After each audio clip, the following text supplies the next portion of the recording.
Hello, this is Jenny with Spring into Sales, and we're looking at email newsletters. We want to take a lot of the fear or hesitation or nervousness out of email newsletters. It's really a fantastic way of you connecting with your clients and building long term relationships. So, we're looking at just a couple of tactics that we can use to make sure that whatever we're sending out does engage and does build a long term relationship.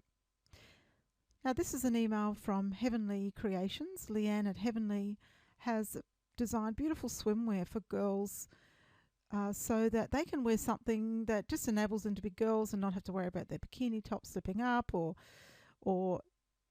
anything that's inappropriate. And she couldn't find any swimwear that was appropriate for her daughter, so she decided to design her own. Now, there's two things that we need to be careful about with that newsletter. And firstly, we want to make sure it gets into somebody's inbox. So there's some technicalities with our newsletter we need to be careful about. One tip on that is you want to have a look at your subject line. And sometimes when we put in a exclamation mark into our subject line, it might send up a spam warning to whoever's receiving it. So I recommend that you try to keep your exclamation marks outside your subject line if you possibly can. Doesn't mean that it always occurs, but you run the risk of it being picked up by a spam filter and then being sent to somebody's junk mail or registering like an alert and not being sent to the recipient. So just in future, just be a little bit careful of that.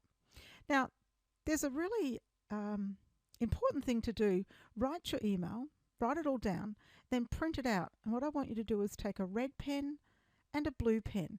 And with the red pen, I want you to go through and circle all the occurrences of me, us, our, we, our. Okay, anything to do with us. I want you to circle it with your red pen. Now, anything to do with you, yours, in other words, anything to do with the person that you're writing to, you circle it with the blue pen. Now, the idea is that you want to end up with lots of blue circles and not very many red circles. And how this will help you is that if you do this, you'll be able to change your language so that you put it more into the customer's language and into the customer's perspective. For example, let's just take this sentence here. And maybe what we might do instead with this sentence, instead of saying we have 10 prints in our designer 2-year swimsuit, maybe what might say is your daughter, excuse my terrible writing here, but you see the point.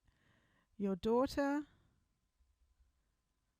now has 10 choices of pretty prints this summer. Can we see that we've taken the same sentence and all we've done is we put it into the you rather than into the our. So we've just allowed our customer to connect a little bit more closely with it. Another example would be down here. So we've increased our sizing this year. Now, I know Leanne listens very carefully to her customers, and everything she does is based on feedback from her customers. So if she could just change that, maybe she might reword that by saying, thanks for your feedback. Your daughter, thanks for your feedback. You will now find sizing in, ages 8 to 10 or something along those lines. So this is quite an easy change, and what it does is allows your customer to get the feeling, oh, she really gets me, she really understands me. Just put it into your customer's language, keep it conversational. So do the red pen, blue pen check on your newsletter. For more newsletter tips and for a newsletter email bootcamp that's coming up, please also check back to springintosales.com. And how about you join our email list And we're sending all sorts of free and helpful tips out to you.